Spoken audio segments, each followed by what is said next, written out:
दोस्तों, आपका एक सब्सक्राइब हमें नई कहानियाँ बनाने की ताकत देता है, तो इंतजार किस बात का।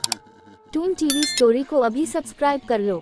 शिवपुर गांव में कई सालों से एक हैवान का खौफ फैला हुआ था। कहते थे कि वह किसी तांत्रिक की आत्मा से पैदा हुआ था। गांव वालों ने मिलकर उसे पकड़ लिया और आग के हवाले कर दिया। जलती आग में वह चीखते हुए बोला था, तुम सोचते हो मुझे मार दोगे, मैं लौटकर जरूर आऊंगा। और उस दिन कोई नहीं बचेगा। जब आग बुझी, लोग चैन की सांस लेकर अपने अपने घर लौट गए। मगर आधी रात को उसी राख के ढेर में एक हलचल हुई।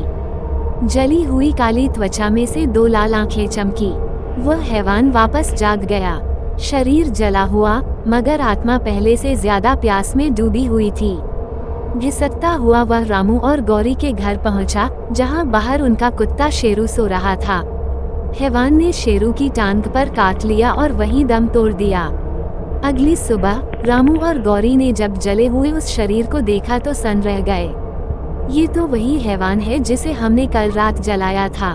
गांव वालों ने मिलकर उस शरीर को जंगल में गाड़ दिया। रात को शेरू बेचैन होने लगा। शरीर में अजीब सी अकड़न, आंखें लाल, मुंह से झाग। वह जोर जोर से गुर्राने लगा और देखते ही देखते एक डरावना हैवान बन गया। रामू और गौरी की नींद खुली और उन्होंने शेरू को देखा। वो अब उनका शेरू नहीं था। गौरी, ये तो वही हैवान बन गया है। वे डरकर गांव के सरपंच के पास भागे। गांव वाले इकट्ठा हुए और रामू के घर को आग लगाने की योजना बनाने लगे।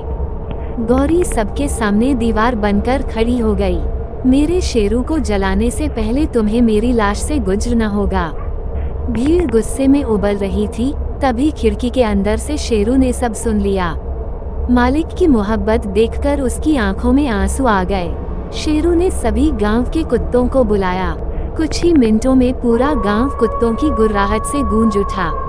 लोग डर गए और पीछे हट गए। गौरी ने दरवाजा खोला और शेरू उन कुत्तों के साथ जंगल की ओर भाग गया। इसी रात राजनगर में अजय और उसके दोस्त लॉन्ग ड्राइव पर निकले। उन्हें जंगल के बीच एक सुनसान जगह पर कार रोकनी पड़ी क्योंकि इंजन ओवरहीट हो गया था। अंधेरे में दो युवक चंदू और मुन्ना उनसे मिलने आए। बातचीत में पता चला कि वो महेशपुर से हैं। अजय ने पानी मांगा तो वे पास ही हैंडपंप की ओर बढ़े। चंदू ने नल चालू किया, तभी डरावनी आवाज आई। रात में इस नल को चलाने की हिम्मत किसने की? हैंडपंप से धुआं निकला और उसमें से एक डरावनी चुड़ैल प्रकट हुई। उसके लंबे बाल, उलझी हुई जीभ और आग जैसी आंखें देखकर चंदू और मुन्ना चीख पड़े।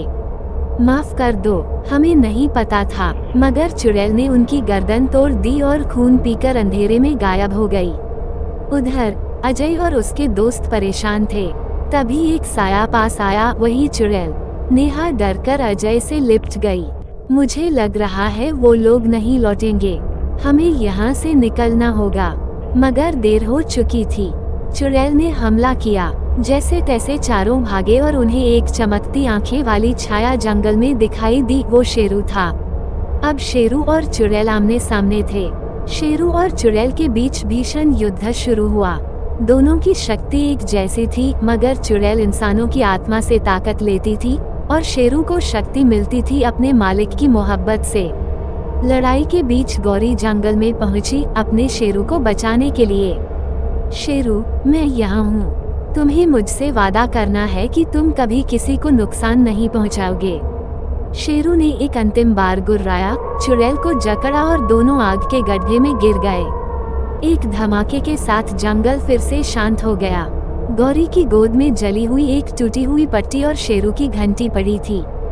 गौरी, धीरे से, तू लौटे ना लौटे, तेरा प्यार हमेशा मेरे साथ रहेगा।